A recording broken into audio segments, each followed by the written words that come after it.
Cheese is already a beautiful thing as it is, but you bread it, you fry it, it's cheesy, gooey. Do I really need to say anything else?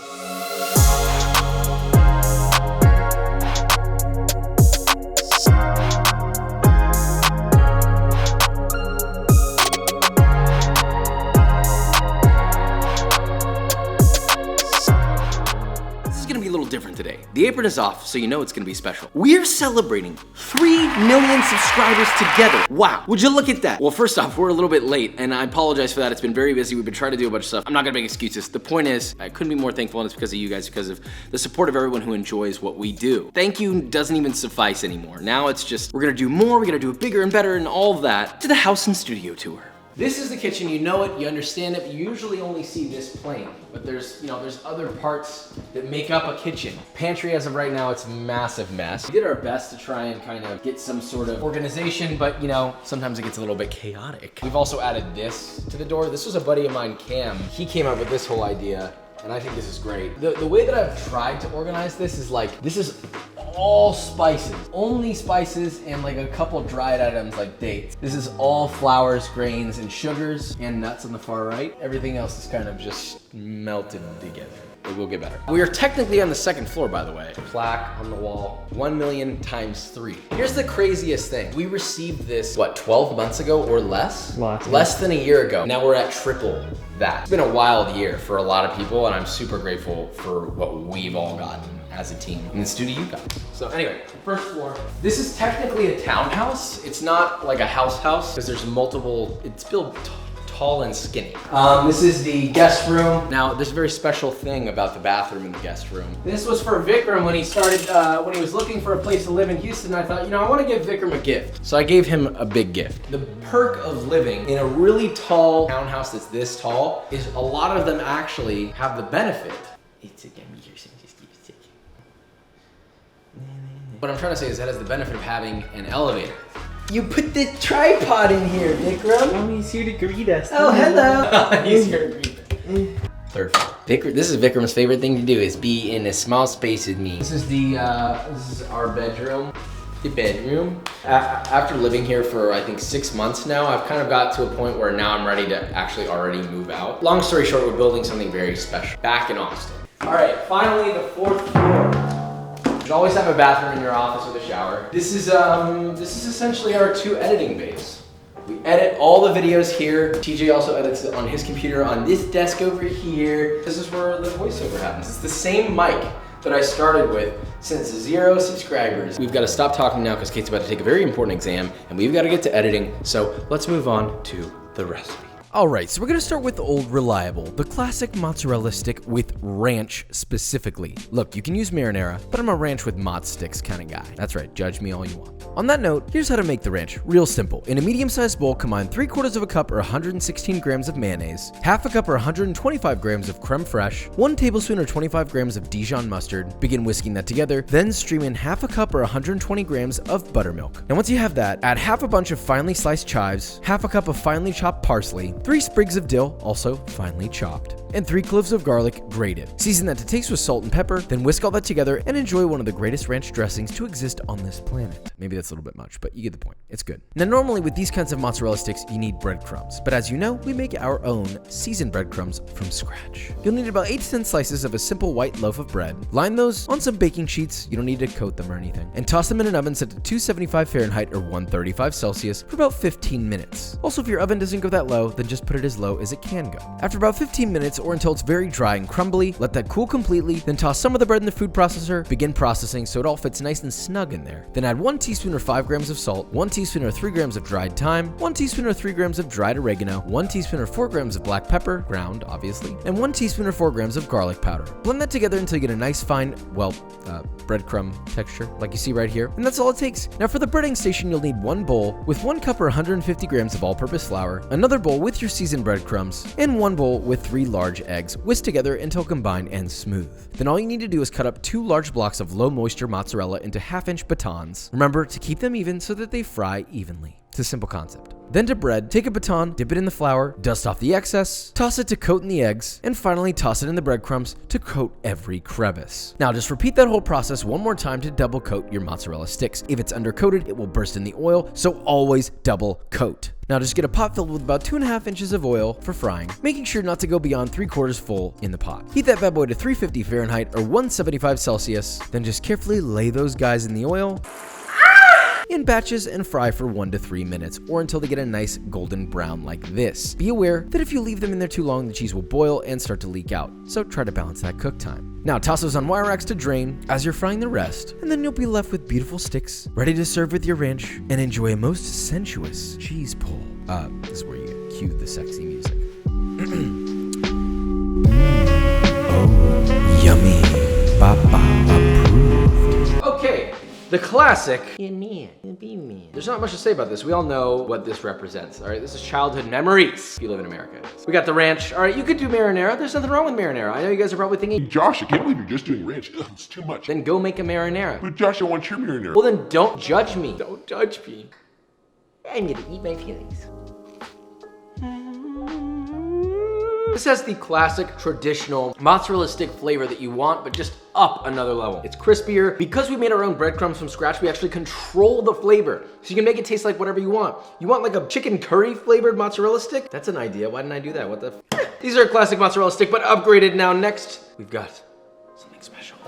Okay, next I decided to fancify this and make giant fried brie cubes, because I can. You'll need 1 large wheel of brie. Okay, maybe not this large, maybe like 1/4 or half this size. Then just cut it into cubes that are roughly 1.5 inches by 1.5 inches. 2 notes, really keep these guys even. I know I always say it, but Papa never lies. And second is to leave the skin on so it doesn't melt too quickly when frying. Now we're gonna bread these katsu style. Here we have 1 bowl filled with 1 cup or 150 grams of all-purpose flour, another with 1.5 cups or 140 grams of panko breadcrumbs, and another with 2 whole eggs beaten together beautifully. Now first coat every single edge and side, nook and cranny in the flour, shake off the excess, then coat in the egg, and finally toss in the panko, ensuring to really press the panko so it sticks on every single side. Then place those on a tray and repeat with the rest of your cubes. Take your tray, put it in the freezer for 1 hour, no more, no less. If they freeze, they won't fry properly. We're just firming these brothers up. Then in that same oil setup, heat the oil to 360 degrees Fahrenheit or 180 Celsius, and from cold, fry in batches for 3 to 4 minutes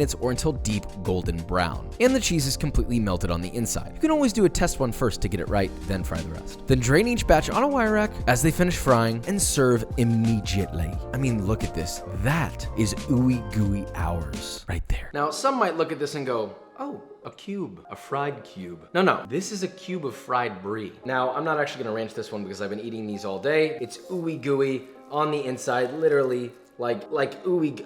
Ah, it's so hot. Don't do that. Just be careful, okay? I mean, it's ridiculous. It's super rich, really, really intense, ultra cheesy, fatty, crunchy. This would be a lot better. Rather than having this, I would even serve this with like an aged balsamic vinegar. It's for my buddies at Regalis. It's an aged black truffle balsamic. Okay, I'm just gonna take a little piece here, and it's very thick. Holy dude, Vic, you gotta try this, dude. Stupid. You guys are unbelievably stupid. That's so good. Get in there, TJ. The acid, the richness, the sweetness, the truffle, the brie, crunch. We gotta have another bite. We got our verdict on that.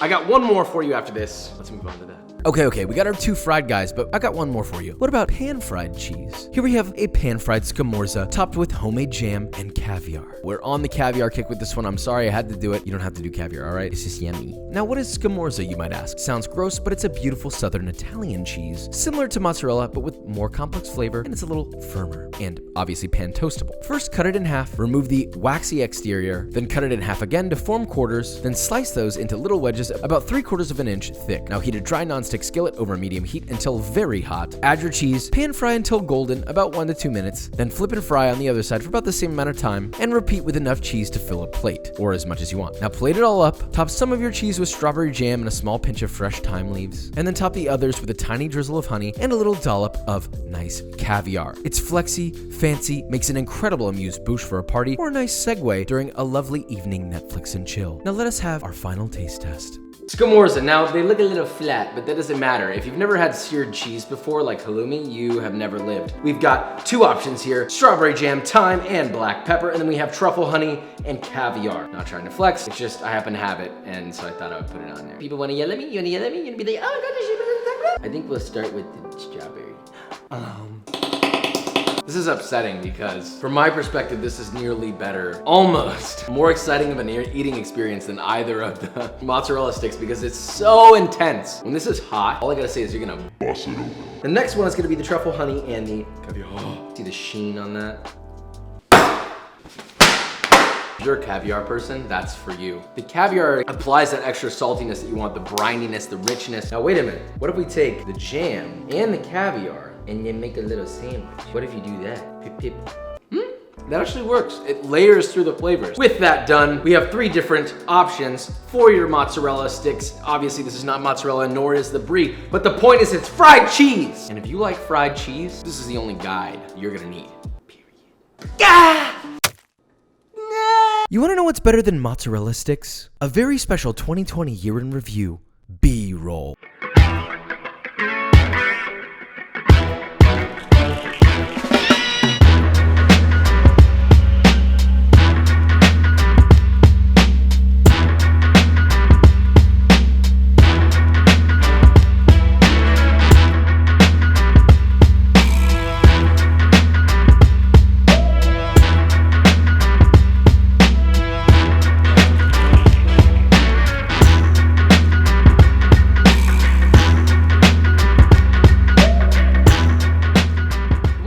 About 2020 is not so much that it's like, oh man, we can't do anything about this, It's more so just being understanding to other people's problems. You never know what's going on with somebody. So let's make 21 be a little more kind to each other. Let's be a little more loving to each other. That's all I want to say. Let's hop over to the Q&A. The cold brew. Gotta get nice and snuggly. It slides underneath this. Gotta tuck yourself in. It's question time! Oh my god! Yay! It's so fun! This comes from David Noel Spina. Should you have worked at a restaurant to open a successful restaurant? That is a very good question. Successful is a subjective term. Successful in the sense of great food? Probably. You should have worked in a restaurant if you really wanted to win on both the financial aspect, but more specifically the food aspect, because you're used to both sides and balancing the two when you've worked at one before, assuming that you've worked a position that would teach you that. It's hard for me to speak on that because I myself haven't opened a restaurant yet. There's plenty of examples of businessmen and women and so on who have opened restaurants and they've been financially successful, but the food blows. Okay, so. Oh, here's a really good one. This one comes in from Sebastian McConey. Real talk. Can you give advice about how to make recipes your own? Assuming he's how to create a recipe. He's been teaching himself to bake and he's been getting really good results. Feels like an imposter because he's mostly following instructions rather than applying technique and getting creative. You have to learn everything first. You can't just go out and just think that you're magically gonna create a recipe. How are you supposed to know how to make a nice cupcake batter having never made cupcakes in your life? You have to have tried a multitude of recipes and then you provide multiple layers of context, develop a basic understanding with all the different recipes you've tried, and then you apply all the knowledge you've learned from that to then make your own. Then you'll figure out how it works. Simple as that. Good question. Derek Duker. That's a balling name. What is your favorite video you've ever made? That's like asking who your favorite child is. I mean, come on, that's ludicrous. You can't ask that, and it's 100% the Popeyes video. That's what started it all with the whole But Better series, and I love that series. In my mind, it was more of like, this seems like a fun thing to try, and I feel like I could totally outdo these guys. It's been a really fun journey, sort of getting to that, creative challenge and constantly pitting myself up against these companies who've had years and years to develop something perfectly, and I give myself like a couple days to get it right.